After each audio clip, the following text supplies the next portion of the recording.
नमस्कार, खबर समय जगत में आपका स्वागत है। मैं हूं आपके साथ जितेंद्र जैन। आइए नजर डालते हैं आज की कुछ मुख्य खबरों पर।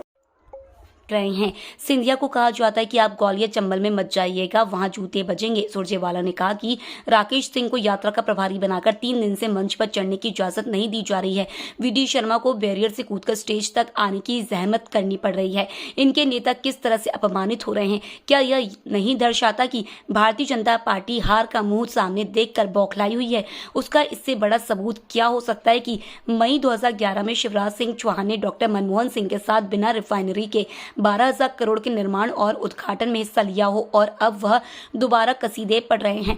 उसमें एक नई मशीन लगाओगे तो जनता का करोड़ों रुपया खर्च कर दोगे। वहीं चिकित्सा शिक्षा मंत्री विश्वास सारंग ने रणदीप सुरजेवाला के बयान के बाद उन्हें चेतावनी देते हुए कहा है कि वे इस तरह की शब्दावली का उपयोग नहीं करें। मध्य प्रदेश शांति का टापू है, यहाँ आकर इस तरह की गंदगी ना फैलाएं। इस तरह की अनर्गल बातें करना कांग्रेस की पद्धति रही है। सर, इसमें एक बात देखिए, सुरजेवाला जी की ये टिप्पणी, जिन लोगों के पूर्वजों ने जो असली में गोडसे के उत्तराधिकारी वो महात्मा गांधी की बात करते हैं। पीछे हो। कांग्रेस पार्टी का ये इतिहास रहा है। हमने भारत के लिए, हिंदुस्तान के लिए, इंडिया के लिए हमेशा सीने पर गोली खाई है।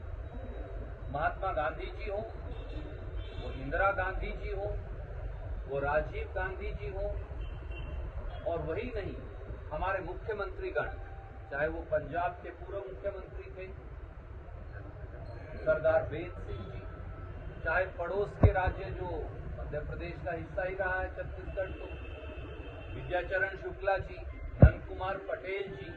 एक लंबा इतिहास है इस देश को अपने खून से सींचने का, कुर्बानी से सींचने का, हिंदुस्तान का।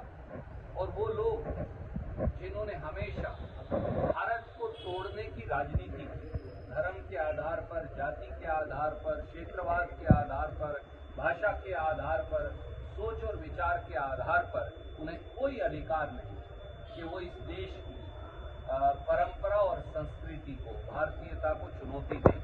मैं पहले भी आपको हर रोज बोलता हूं, हर बार जब आप आते हैं, सनातन परंपरा युग युगांतर से है, और जब मैं और आप नहीं होंगे तब भी ये परंपरा रहेगी, क्योंकि भारत की संस्कृति का, भारत की सोच का, भारत की विचारधारा का ये अभिन्न है। इंडिया गठबंधन की सर आज चुनाव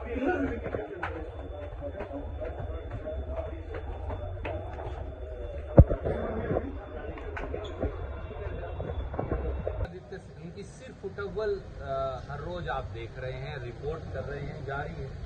ज्योतिरादित्य सिंधिया को तो बोलते हैं ग्वालियर चंबल में मत जाइएगा, वहां जूते बजेंगे।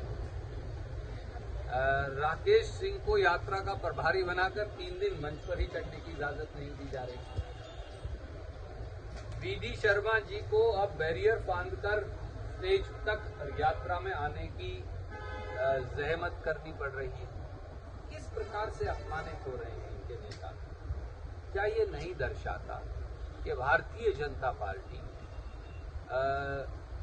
हार का मुंह सामने देखकर बौखलाई हुई है? और उसका इससे बड़ा सबूत क्या हो सकता है कि मई 2011 में जिस शिवराज सिंह चौहान ने डॉक्टर मनमोहन सिंह जी के साथ बैठकर बिना रिफाइनरी के 12,000 करोड़ के निर्माण और उद्घाटन में, लोकार्पण में हिस्सा लिया हो, अब वो दोबारा कसीदे पड़ रहे हैं। उसमें एक नई मशीन लगाओगे तो जनता का करोड़ों रुपया खर्च कर दोगे। और आज का समाचार पत्र ये कह रहा है कि मध्य प्रदेश जीडीपी का 34% अब कर्ज हो गया है। तो जो झूठे शिवराज हैं वो 3,000 घोषणाएं एक हफ्ते में कर चुके हैं। उनकी कोई घोषणा न लागू होने वाली, न वो लागू कर सकते, परंतु उन्हें मालूम है कि झूठ बोलो और झूठ बोलो, बार बार झूठ बोलो, और झूठ बोलकर वो लोगों को बरगला रहे हैं। पर क्या वो पत्रकार मित्रों को और प्रदेश के 8.5 करोड़ लोगों को नासमझ मानते हैं? शिवराज जी वोट नहीं मांगे। खबर समय जगत के लिए संवाददाता आदित्य सराठे की report. For latest news, subscribe to our channel and press the bell icon